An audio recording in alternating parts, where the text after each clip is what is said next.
नमस्कार दोस्तों, चलिए जानते हैं राजस्थान की 25 बड़ी खबरों को सिर्फ 10 मिनट में। और अभी तक आपने इस चैनल को सब्सक्राइब नहीं किया है तो सब्सक्राइब कर दें। मुख्यमंत्री किसान सम्मान निधि योजना की 5वीं किस्त कब मिलेगी? राजस्थान के 74 लाख किसान कर रहे बेसब्री से इंतजार पीएम। किसान सम्मान निधि योजना की तर्ज पर ही किसानों के हित के लिए राजस्थान में मुख्यमंत्री किसान सम्मान निधि योजना चलाई जा रही है। राजस्थान के 74 लाख किसानों को अभी तक 4 किस्तें मिल चुकी हैं। अब राजस्थान के किसान बेसब्री से 5वीं किस्त का इंतजार कर रहे हैं। मुख्यमंत्री किसान सम्मान निधि योजना, इसके तहत एक हजार रुपए दिए जा रहे हैं, यानी कि साल भर में 3000 रुपए किसानों के बैंक खाते में आते हैं। पर नई खुशखबर ये है, आने वाली किस्त में रकम को बढ़ाकर 2000 देने की तैयारी चल रही है। इस हिसाब से तब किसानों को साल भर में 6000 रुपए मिलने लगेंगे। राजस्थान यूथ कांग्रेस की प्रदेश कार्यकारिणी भंग। राजस्थान कांग्रेस संगठन से जुड़ी बड़ी खबर सामने आई है। यह आदेश मंगलवार को यूथ कांग्रेस प्रभारी विकास छिंकारा, सह प्रभारी ज्ञानेश शुक्ला और कपिल देसाई के हस्ताक्षरों से जारी किया गया। आदेश में स्पष्ट किया गया है, यह निर्णय संगठन के शीर्ष नेतृत्व के निर्देश पर लिया गया। प्रभारी की रिपोर्ट के बाद कार्यकारिणी को भंग करने का फैसला किया गया। राजस्थान विधानसभा के बजट सत्र से पहले राज्य सरकार बजट की रूपरेखा तय करने में जुटी। इसी बीच राजस्थान पत्रिका ने प्रदेश के जिलों से जुड़ी जमीनी जरूरतों, प्रमुख मांगों और उनके व्यावहारिक क्रियान्वयन सुझावों को संकलित कर राज्य सरकार के समक्ष रखने का प्रयास किया है। सामने आया है कि कहीं प्रशासनिक ढांचे की मजबूती की मांग है, तो कहीं शिक्षा, स्वास्थ्य, पर्यटन, उद्योग और पर्यावरण से जुड़े मुद्दे प्राथमिकता में हैं। यदि बजट में इन मांगों को स्थान मिलता है तो विकास को नई दिशा मिल सकती है। राजस्थान में पंचायत निकाय चुनाव पर कांग्रेस गंभीर जिला अध्यक्षों को दिया बड़ा आदेश। राजस्थान में प्रस्तावित पंचायत और निकाय चुनावों से पहले कांग्रेस संगठन को सक्रिय करने की कवायद तेज हो गई है। प्रदेश कांग्रेस कमेटी ने 45 जिलों में जिला कार्यकारिणी के गठन की प्रक्रिया शुरू कर दी। इसके तहत हाल ही नियुक्त किए गए जिला अध्यक्षों से कार्यकारिणी के लिए नामों की सूची मांगी गई है। कई जिलों से ये सूचियां प्रदेश कांग्रेस कार्यालय पहुंचनी भी शुरू हो गई है। हर जिले की कार्यकारिणी में 71 पदाधिकारी बनाए जाएंगे। हज यात्रा के लिए नई गाइडलाइन जारी। राजस्थान में हज यात्रा 2026 के लिए केंद्रीय हज कमेटी ने नई गाइडलाइन जारी की है। इस बार हज यात्रियों को ढेर सारी नई सुविधाएं दी गई। मेडिकली अनफिट हज पर नहीं जा सकेंगे। इसके साथ ही महिलाओं के लिए स्पष्ट दिशा निर्देश जारी किए गए। इन दिशा निर्देशों के तहत इस बार हज पर वही जा सकेंगे जो चिकित्सकीय रूप से पूरी तरह स्वस्थ होंगे। हज के लिए 18 अप्रैल से जयपुर एयरपोर्ट से उड़ानें शुरू होंगी। गाइडलाइन के अनुसार गंभीर बीमारियों से पीड़ित व्यक्तियों को हज यात्रा 2026 की अनुमति नहीं दी जाएगी। राजस्थान में 53,000 से अधिक लाभार्थियों को 466 करोड़ रुपए से ज्यादा का मिला। आरण मुख्य सचिव वी श्रीनिवास ने शासन सचिवालय में पीएम विश्वकर्मा योजना की प्रगति की समीक्षा करते हुए राजस्थान के उत्कृष्ट कार्यों की सराहना की। उन्होंने बताया कि 1 जनवरी 2026 तक राज्य में 53,552 से अधिक कारीगरों और लाभार्थियों को बैंकों के माध्यम से 466.70 करोड़ रुपए से अधिक का आरण वितरित किया जा चुका है। यह उपलब्धि राज्य की प्रभावी प्रशासनिक व्यवस्था और विभागों के बेहतर समन्वय का परिणाम है। अरावली के संरक्षित क्षेत्र में 40 ट्यूबवेल प्रस्ताव का ग्रामीणों ने किया विरोध। अरावली पर्वतमाला अंतर्गत संरक्षित क्षेत्र में प्रस्ताव 40 बड़े सरकारी ट्यूबवेलों के नियम विरुद्ध प्रस्ताव को लेकर क्षेत्र में रोष व्याप्त है। इसे लेकर दर्जनों ग्रामीणों ने राज्यपाल के नामों जिला कलेक्टर किशनगढ़ बांस को ज्ञापन सौंपकर प्रस्ताव को तत्काल निरस्त करने की मांग की है। ग्रामीणों ने ज्ञापन में बताया कि ग्राम रुंध गिद्दावड़ा मिर्जापुर की भूमि गैर मुमकिन बीहड़ श्रेणी में दर्ज है, जो अरावली नोटिफिकेशन 1992 के अंतर्गत पूर्णतया प्रतिबंधित क्षेत्र है। राजस्थान में मौसम एक बार फिर करवट लेने जा रहा है। मौसम विज्ञान केंद्र जयपुर के अनुसार 22 जनवरी से राज्य में एक सक्रिय पश्चिमी विक्षोभ प्रभावी होगा। इसके असर से प्रदेश के कई हिस्सों में बादल छाने, आंधी चलने, बिजली चमकने और हल्की से मध्यम बारिश की संभावना है। मौसम विभाग ने इसे देखते हुए येलो अलर्ट जारी किया है। डीडवाना कुचामन में 27 बदमाश गिरफ्तार। डीडवाना कुचामन पुलिस ने लाडनू सर्किल में चलाए गए 2 दिवसीय विशेष एरिया डोमिनेशन अभियान के दौरान 27 आपराधिक प्रवृत्ति के लोगों को गिरफ्तार किया गया। इस अभियान में 5 स्थायी / गिरफ्तारी वारंटों का भी निस्तारण किया गया। लाडनू सर्किल के लाडनू, जसवंतगढ़ और निम्बी जोधा थानों में यह कार्रवाई। अभियान के लिए कुल 7 टीमों का गठन किया गया था, जिनमें 30 से अधिक पुलिसकर्मी शामिल थे। पुलिस टीमों ने विभिन्न स्थानों पर दबिश दी और धारा 170 बीएनएसएस के तहत 27 बदमाशों को गिरफ्तार किया। इसके अतिरिक्त स्थानीय और विशेष अधिनियमों के तहत 4 नए प्रकरण भी दर्ज किए गए।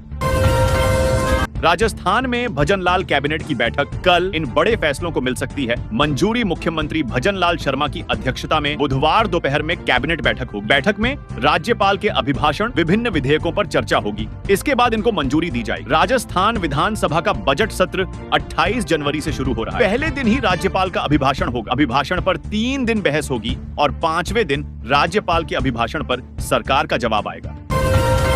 चित्तौड़गढ़ स्थित भगवान श्री सांवलिया जी सेठ मंडफिया के भंडार की गिनती दूसरे चरण में सोमवार को पूरी हुई। इस चरण में 5,54,25,000 रुपए नकद प्राप्त हुए। पहले चरण में 10,25,00,000 रुपए मिल चुके हैं। तीसरे चरण की गिनती मंगलवार को की जाएगी। इस प्रकार अब तक दोनों चरणों को मिलाकर भंडार से कुल 15,69,25,000 रुपए नकद प्राप्त हो चुके हैं। भंडार की तीसरे चरण की गिनती मंगलवार को की जाएगी। राजस्थान की भजनलाल सरकार अपने कार्यकाल का एक और महत्वपूर्ण बजट पेश करने जा रही है। संसदीय कार्य मंत्री जोगाराम पटेल ने मंगलवार दोपहर आधिकारिक घोषणा करते हुए बताया 11 फरवरी 2026 को प्रदेश का बजट विधानसभा के पटल पर रखा जाए। यह बजट केवल आंकड़ों का लेखा जोखा नहीं, बल्कि विकसित राजस्थान के निर्माण का एक बड़ा विजन डॉक्यूमेंट होगा। मंत्री जोगाराम पटेल ने विपक्ष कांग्रेस से अपील की है कि वे सदन की कार्यवाही में सार्थक भूमिका निभाएं। उन्होंने कहा कि बजट प्रदेश के विकास का आधार होता है, इसलिए विपक्ष को चाहिए कि वे राजनीति से ऊपर उठकर सरकार को रचनात्मक सुझाव दें। उदयपुर में शिक्षक भर्ती के अभ्यर्थी से धार्मिक धागा उतरवाया। उदयपुर के सरकारी रेजिडेंसी गर्ल्स स्कूल में पहली पारी लेवल 1 संस्कृत में एग्जाम देने आई महिला अभ्यर्थी से कलावा धार्मिक धागा उतरवा लिया गया। इसी तरह तमाम अभ्यर्थी पाबंदी के बावजूद ज्वेलरी पहनकर परीक्षा केंद्रों पर पहुंचे। इन अभ्यर्थियों से ज्वेलरी भी उतरवाई गई। उधर दूसरी पारी लेवल 2 संस्कृत की परीक्षा के लिए दोपहर 1 बजे एंट्री शुरू हुई। दोपहर 2 बजे के बाद किसी को प्रवेश नहीं मिलेगा। परीक्षा दोपहर 3 से शाम 5:30 बजे तक होगी। सांवरिया सेठ का चांदी का आधार कार्ड बनाया है। भीलवाड़ा जिले के ज्वेलर ने सांवरिया सेठ के लिए चांदी का आधार कार्ड तैयार किया। यह कार्ड शुद्ध चांदी से निर्मित है और इस पर बारीक नक्काशी की गई है। इसे भारत सरकार द्वारा जारी किए जाने वाले वास्तविक आधार कार्ड की तर्ज पर बनाया गया है। आसीन के ज्वेलर धनराज सोनी ने ग्राहकों की मांग पर यह कार्ड बनाया है। इसमें भारत का राज चिन्ह, अशोक स्तंभ और सांवरिया सेठ की तस्वीर भी अंकित है। हनुमानगढ़ में स्लीपर बस और ट्रक में जोरदार टक्कर। हनुमानगढ़ के रावतसर क्षेत्र में मंगलवार सुबह घने कोहरे के कारण एक सड़क हादसा हो गया। मेगा हाईवे पर चक 29D के पास जयपुर से आ रही एक स्लीपर बस और सामने से आ रहे ट्रक की आमने सामने की जोरदार टक्कर हो गई। घने कोहरे के कारण विजिबिलिटी कम होने के कारण दोनों वाहन टकरा गए। इस हादसे में बस में सवार लगभग 24 यात्री घायल हो गए। ट्रक ड्राइवर केबिन में फंस गया, जिसे ग्रामीणों, समाज सेवियों और पुलिस की मदद से कड़ी मशक्कत के बाद बाहर निकाला गया। 28 करोड़ रुपए से बदलेगी अलवर की सूरत। 161 विकास कार्यों को हरी झंडी। राजस्थान में अलवर के जिला खनिज प्रतिष्ठान न्यास DMFT प्रशासनिक परिषद द्वारा अनुमोदित जिले के खनन प्रभावित क्षेत्रों एवं व्यक्तियों के लाभ के लिए 28 करोड़ 80 लाख रुपए के 161 विकास कार्यों के प्रस्तावों को राज्य सरकार ने स्वीकृति जारी की। प्रशासनिक परिषद द्वारा खनन प्रभावित व्यक्तियों एवं क्षेत्रों के लाभ के लिए विकास कार्यों के लिए राज्य सरकार ने कुल 28 करोड़ 80 लाख रुपए के 161 प्रस्तावों को अनुमति प्रदान की। सरवाड़ में ख्वाजा फखरुद्दीन चिश्ती के उर्स से पहले झंडे की रस्म मंगलवार को दरगाह में स्थित बुलंद दरवाजे पर अदा की। दरगाह में मौजूद बुलंद दरवाजे की इमारत 101 फीट ऊंची है। यहाँ मुंबई से आए हाजी अब्दुल मन्नान शेख ने खादिमों और जायरीन की मौजूदगी में झंडे की रस्म अदा की। झंडे की रस्म से पहले सरवाड़ बस स्टैंड से दरगाह तक एक जुलूस निकाला। जुलूस में बड़ी संख्या में जायरीन शामिल हुए। मार्ग में जगह जगह मलंगों ने हैरत अंगेज कारनामे भी दिखाए। जुलूस का जगह जगह स्वागत भी किया गया।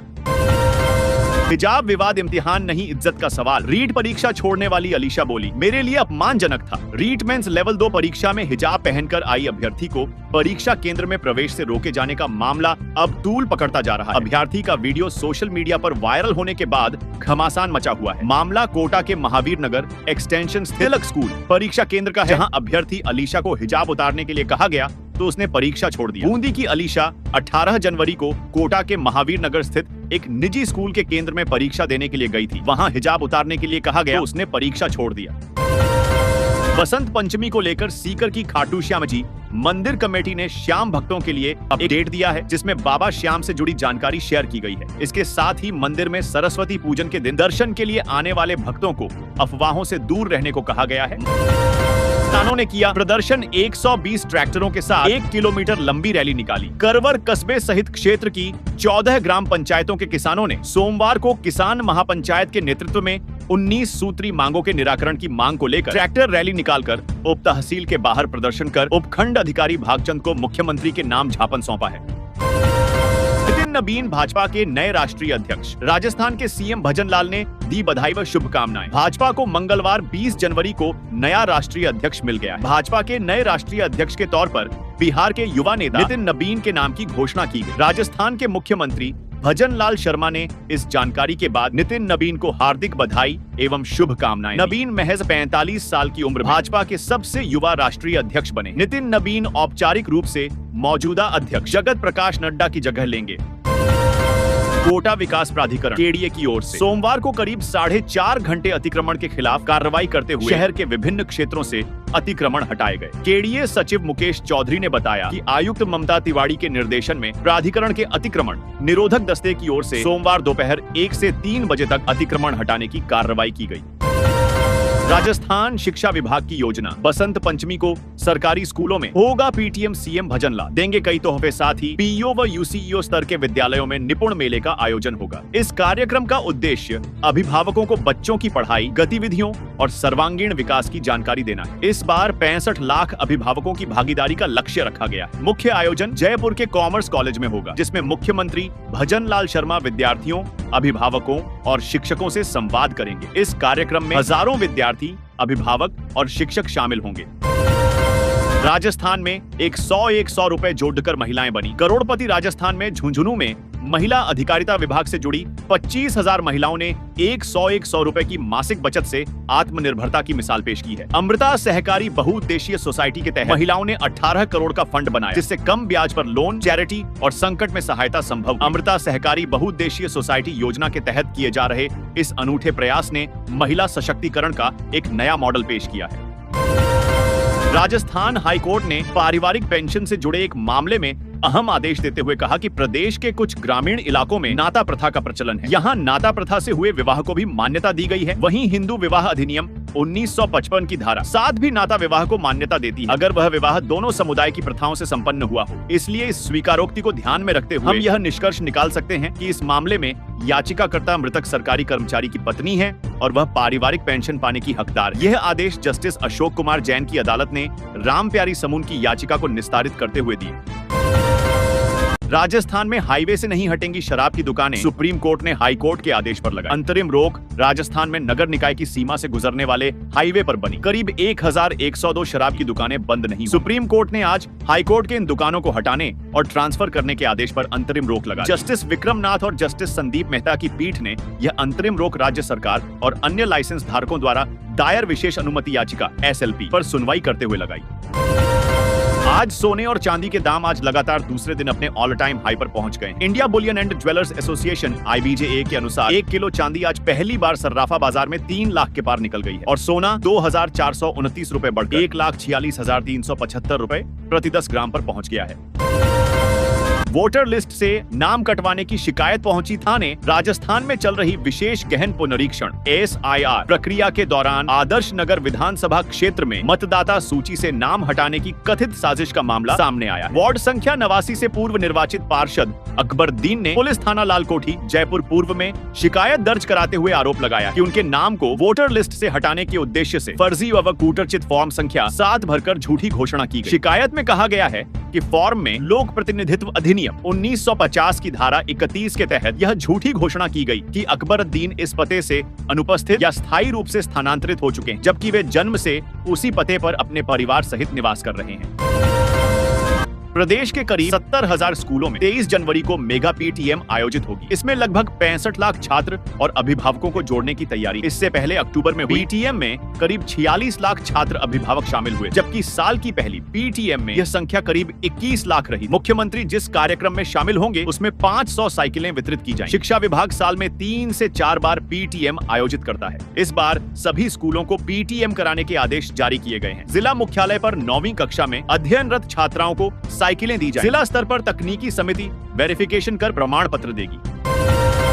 साबरमती एक्सप्रेस के डिब्बे पलटे, 14 यात्री घायल जैसलमेर के रेलवे स्टेशन पर मंगलवार को सूचना मिली कि Sabarmati express train railway station में प्रवेश करते ही पटरी से उतर गई। हादसे की सूचना मिलते ही तेज सायरन गूंजने लगे और स्टेशन परिसर में अफरा तफरी का माहौल बना। हालांकि बाद में प्रशासन ने स्पष्ट किया कि यह किसी वास्तविक दुर्घटना की खबर नहीं, बल्कि भविष्य की चुनौतियों से निपटने के लिए की गई एक सघन मॉक ड्रिल थी। इस दौरान 2 घंटे रेस्क्यू ऑपरेशन चलाया गया और खिड़कियां काटकर 14 घायल यात्रियों को बाहर निकालकर इलाज के लिए हॉस्पिटल भेजा गया।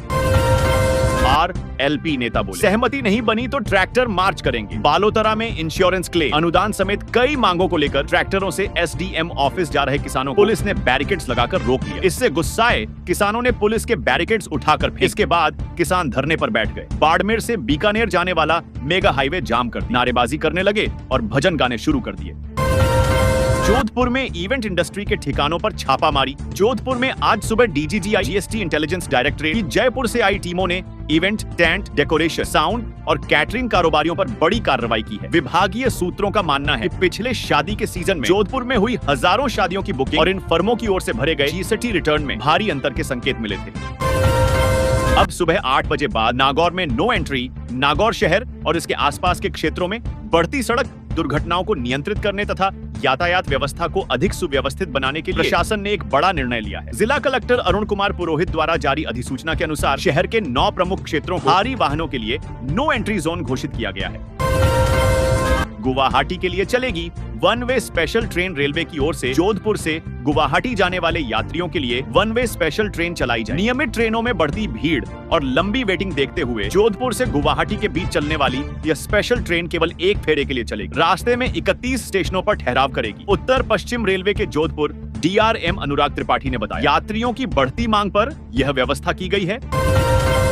करौली सट्टा किंग के घर पर चला बुलडोजर। राजस्थान में करौली के सट्टा किंग एवं मोटरसाइकिल रैली पर हुए पथराव और दंगे के मुख्य आरोपी पूर्व सभापति रशीदा खातून के पुत्र अमीनुद्दीन खान की गिरफ्तारी के बाद मंगलवार को पुलिस ने भारी जाब्ते के साथ उसके अंबेडकर सर्किल क्षेत्र स्थित अवैध भवन और अवैध निर्माण पर बुलडोजर चलवाया। प्राप्त जानकारी के अनुसार कार्रवाई से पहले नजदीकी स्कूल में छुट्टी करवाकर आसपास की दुकानों एवं भवनों को एहतियातन खाली कराया। सुरक्षा के मद्देनजर पूरे शहर को पुलिस छावनी में तब्दील करते हुए मेला गेट, शिकारगंज सहित आसपास के कई रास्तों को बंद किया गया। BP शुगर की मशीन खराब मरीज होते राज्य सरकार की ओर से बेहतर स्वास्थ्य सेवाओं के दावे जमीनी हकीकत में खोखले साबित हो रहे हैं। अलवर जिला हॉस्पिटल में BP और शुगर जांच की व्यवस्था पूरी तरह चरमराई हुई। मशीनों में बार बार एरर आने और खराब रहने के कारण मरीज रोजाना बिना जांच के लौटने को मजबूर हैं। नाथ समाज के 7 लोगों पर मुकदमा दर्ज। शव सड़क पर रख धरना दिया था। अकबरपुर थाना क्षेत्र में नेशनल हाईवे 248A पर शव रखकर जाम व प्रदर्शन करने के मामले में पुलिस ने नाथ समाज के 7 लोगों के खिलाफ मुकदमा दर्ज किया। यह कार्रवाई पुलिस द्वारा दर्ज FIR के आधार पर की गई है। असल में रविवार दोपहर 12 बजे जुगाड़ गाड़ी को पुलिस के वज्र वाहन ने पीछे से टक्कर मार दी थी। इसके बाद जुगाड़ पलट गया और एक बुजुर्ग की मौत हो गई थी जो भर्तृहरि धाम नाथ समाज के महासंगम में जा रहे थे। इसके बाद समाज के लोगों ने शव को सड़क पर रख 5 घंटे तक सड़क जाम कर धरना दिया, जिसमें भीड़ को उकसाने के आरोप व शव सड़क पर रख जाम करने के मामले में 7 लोगों पर मामला दर्ज किया है। अजमेर में पेट्रोल पंप मालिक से 5 करोड़ रुपए की रंगदारी मांगने वाले लॉरेंस गैंग के कुख्यात गैंगस्टर को पुलिस ने बड़ी कार्रवाई करते हुए गिरफ्तार कर लिया है। आरोपी मलेशिया से कॉल कर लगातार धमकियां दे रहा था और दहशत फैलाने के लिए पेट्रोल पंप फायरिंग भी करवाई गई थी। क्रिश्चियनगंज थाना पुलिस की टीम ने तकनीकी जांच और इनपुट के आधार पर छत्तीसगढ़ जेल से आरोपी को दबोच लिया है। गिरफ्तारी के बाद उससे अंतर्राज्यीय नेटवर्क, विदेशी कॉलिंग और फायरिंग की साजिश को लेकर गहन पूछताछ की जा रही है। हनुमानगढ़ में पानी को लेकर आंदोलन की तैयारी 45 गांवों के लोग 23 को करेंगे। महापंचायत भगवान हेड पर जुटेंगे। किसान हनुमानगढ़ में सिंचाई पानी की कमी को लेकर नौहर क्षेत्र में किसानों ने एक बार फिर आंदोलन की तैयारी शुरू कर दी है। नौहर फीडर और जसाना वितरिका में तय हिस्से का पूरा सिंचाई पानी उपलब्ध कराने की मांग को लेकर 23 जनवरी को गांव भगवान में भगवान हेड पर महापंचायत का आयोजन किया जाए। इस आंदोलन की पृष्ठभूमि में नौहर पंचायत समिति के पूर्व प्रधान सोहन लाल ढिल ने कहा कि किसान लंबे समय से अपने हक के सिंचाई पानी के लिए संघर्ष कर रहे हैं। BLO ड्यूटी में दूसरे बूथ के वोटर को लगाना गलत है। नियुक्ति में नियमों की अनदेखी पर हाई कोर्ट सख्त कहा, स्थानीय कर्मचारी को प्राथमिकता दें। राजस्थान हाई कोर्ट ने BLO नियुक्ति को लेकर सरकारी कर्मचारियों को बड़ी राहत दी है। कोर्ट ने स्पष्ट किया है कि बीएलओ की नियुक्ति में चुनाव आयोग के नियमों का सख्ती से पालन होना चाहिए, जिसके तहत प्राथमिकता उसी कर्मचारी को दी जानी चाहिए जो उस बूथ का वोटर हो। जस्टिस मुन्नूरी लक्ष्मण की कोर्ट ने श्री गंगानगर निवासी पाला सिंह की याचिका पर सुनवाई करते हुए सोमवार को यह निर्देश दिया है। भाजपा नेता बोले, अब 100 नहीं 125 दिन मिलेगा। रोजगार भाजपा प्रदेश उपाध्यक्ष हकरू मैडा का कहना है कि केंद्र सरकार भारत को 2047 तक विकसित राष्ट्र बनाने के संकल्प के साथ आगे बढ़ रही है, इसलिए रोजगार और आजीविका को ध्यान में रखते हुए बड़े फैसले लिए जा रहे हैं। मैडा ने मंगलवार को शहर के भाजपा कार्यालय में आयोजित प्रेस वार्ता में विकसित भारत रोजगार एवं आजीविका मिशन की गारंटी को लेकर यह बात कही।